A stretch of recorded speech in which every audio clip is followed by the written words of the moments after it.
Hola, bienvenidos a My Notebook. Cada semana abro mi cuaderno personal y comparto páginas de mis pensamientos. Esta semana me he sumergido en un libro que me ha dado mucho que pensar. Psicología del pueblo español, de Diego Abad de Santillán. Es un análisis fascinante del carácter español, y me encantaría compartir algunas de mis reflexiones contigo. Santillán, un clásico. Intentar comprender la psicología de un pueblo entero. Es una tarea ambiciosa, ¿verdad? Totalmente. Y Santillán no se anda con rodeos. Desde la primera página te lanza un torbellino de ideas, conectando la historia, la geografía, incluso la biología. Pero lo que más me impactó fue cómo vincula el carácter español al entorno, a la geografía misma de España. Es una idea poderosa, ¿no? Que la tierra misma, con sus llanuras áridas, sus costas soleadas, sus montañas escarpadas, haya moldeado la psicología de sus habitantes. Exacto. Santillán argumenta que la diversidad geográfica de España se refleja en la diversidad de su gente. No es lo mismo ser de la meseta castellana, con su carácter austero y estoico, que de la Andalucía exuberante y llena de vida. Es como si el paisaje se imprimiera en el alma. Imagina a los castellanos, forjados en la dureza de la meseta, con su sentido del honor y la rectitud. Y luego contrasta eso con la alegría y el desparpajo de los andaluces, moldeados por el sol y la fertilidad de su tierra. Y eso me llevó a otra idea de Santillán que me dejó pensando. La influencia de la historia, especialmente la Reconquista, en la formación del carácter español. Así, la Reconquista. Esa larga lucha contra los musulmanes. Qué duros siglos. Dejó una huella profunda en la psique española, según Santillán, no solo en términos de orgullo y patriotismo, sino también en la forma en que los españoles conciben el honor, la valentía, incluso la impulsividad. Me sorprendió cómo Santillán conecta la Reconquista con la tendencia española a la acción, a veces incluso a la violencia. Es como si esa larga lucha hubiera forjado un espíritu guerrero que perdura hasta hoy. Claro. Piensa en figuras como el Cid o Don Quijote. Son personajes literarios, sí, pero encarnan ese espíritu de lucha, de honor llevado al extremo, que Santillán ve como un rasgo distintivo del español. Y sin embargo, al mismo tiempo, Santillán reconoce la importancia de la comunidad en la cultura española. Es como si hubiera una tensión constante entre individualismo, ese espíritu guerrero que mencionábamos, y la necesidad de pertenencia a un grupo. Exacto. Santillán no se limita a pintar un cuadro simplista. Reconoce la complejidad del alma española. Habla de las cofradías, esas asociaciones que han existido en España durante siglos, uniendo a personas de diferentes clases sociales en torno a un objetivo común, ya sea religioso, caritativo o profesional. Es un ejemplo claro de ese espíritu comunitario, que coexiste con el individualismo. Y hablando de la riqueza del carácter español, no podemos olvidar el arte. Santillán dedica una buena parte del libro a analizar la creatividad española, destacando esa tendencia al realismo, que se manifiesta en la pintura, la literatura, incluso en la ciencia. Lo que me parece fascinante de este punto es que Santillán no se limita a escribir el realismo en el arte español. Lo conecta con la psicología del pueblo. Dice que los españoles tienen una inclinación natural a ver el mundo tal como es, sin adornos ni idealizaciones. Es verdad, piensa en las pinturas de Velázquez, por ejemplo. Retratos que capturan la esencia de sus personajes, sin artificios, mostrando la belleza y la fealdad con la misma crudeza. O en Goya, con sus grabados que denuncian la violencia y la locura de su época. Exacto. Santillán ve en ese realismo una forma de afrontar la vida, de lidiar con sus contradicciones. Y eso en sí mismo dice mucho sobre el carácter español. Y ese realismo, esa capacidad de ver el mundo sin filtros, me lleva a pensar en la crítica social, que Santillán encuentra en la literatura española, especialmente en la novela picaresca, con personajes como Lazarillo de Tormes, que nos muestran la crudeza de la vida, desde una perspectiva marginal. Es cierto. Es como si los españoles, a través del arte, se enfrentaran a las realidades más duras, a las injusticias, a la hipocresía. No buscan una belleza idealizada, sino una verdad, aunque sea incómoda. Exactamente. Y eso nos lleva a otra idea de Santillán, que me parece fundamental, la dualidad entre individualismo y comunidad. Por un lado, vemos ese espíritu independiente, ese afán de libertad que se refleja en la historia y la literatura.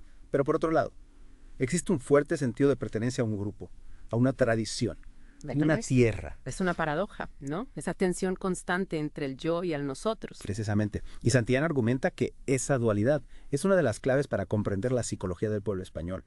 No se trata de una contradicción, sino de dos caras de la misma moneda. El español es capaz de ser fiero defensor de su individualidad, pero al mismo tiempo se entrega con pasión a la vida en comunidad.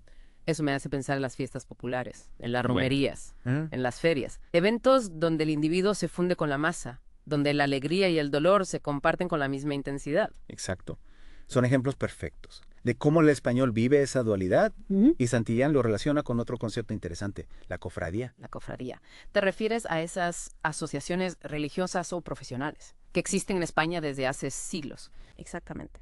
Para Santillán, las cofradías son un ejemplo fascinante de cómo los españoles se organizan en comunidad. No se basan en la competencia individual, sino en la colaboración, en la ayuda mutua. Son un espacio donde se diluye la diferencia entre ricos y pobres, entre poderosos y humildes. Es como si dentro de la cofradía todos fueran iguales ante la tradición, ante la fe, ante el objetivo común. Justamente.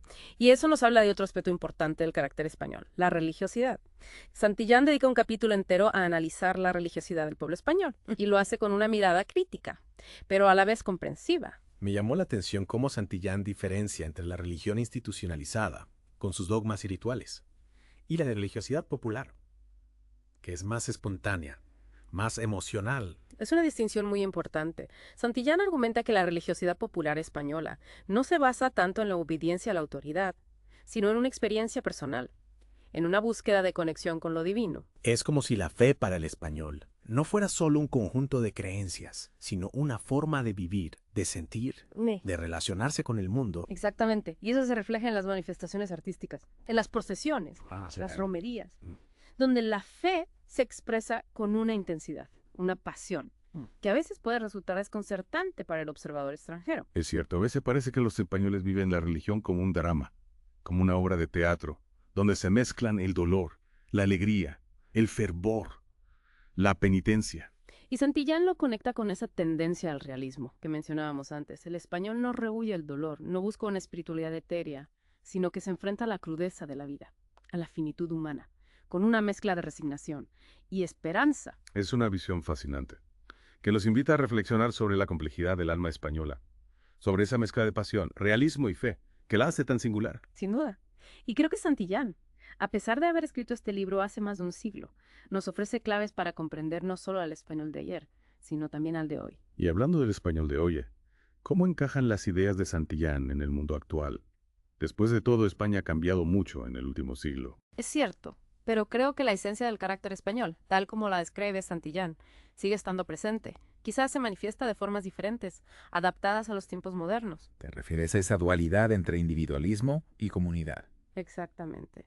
Hoy en día vemos esa dualidad reflejada en la forma en que los españoles se relacionan con la tecnología, con las redes sociales. Por un lado, hay un fuerte deseo de expresarse, de compartir su individualidad con el mundo, pero al mismo tiempo buscan la conexión, la pertenencia a una comunidad virtual. Es como si las redes sociales les permitieran vivir esa dualidad, de una forma más intensa, más amplificada. Justamente.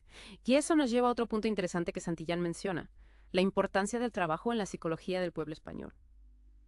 Recuerdo que Santillán criticaba la idea de que los españoles son perezosos por naturaleza. Argumentaba que esa era una visión simplista, que no tenía en cuenta las circunstancias históricas y sociales. Exactamente. Para Santillán, el trabajo es una fuente de dignidad, de realización personal. Y creo que eso sigue siendo válido hoy en día. Los españoles valoran el trabajo bien hecho, el esfuerzo, la dedicación. Pero también valoran el tiempo libre, la familia, la vida social.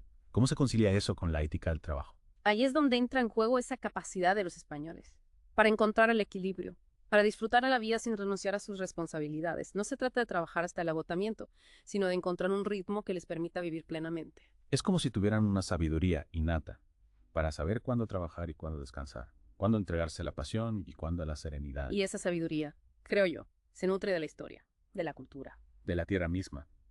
Santillán nos recuerda que el carácter de un pueblo no se forma de la noche a la mañana, sino que es el resultado de una larga evolución, de una interacción constante entre el individuo y su entorno. Es una lección valiosa, que nos invita a mirar más allá de los estereotipos, a comprender la complejidad del alma humana y apreciar la riqueza de la diversidad. Gracias por acompañarme en este viaje a través de las páginas de Psicología de Pueblo Español. Ha sido una experiencia fascinante. El placer ha sido mío. Gracias por escucharnos en My Notebook. Pueden encontrar más en Facebook o sitio web, como Radio Cat Kawaii. Hasta la próxima.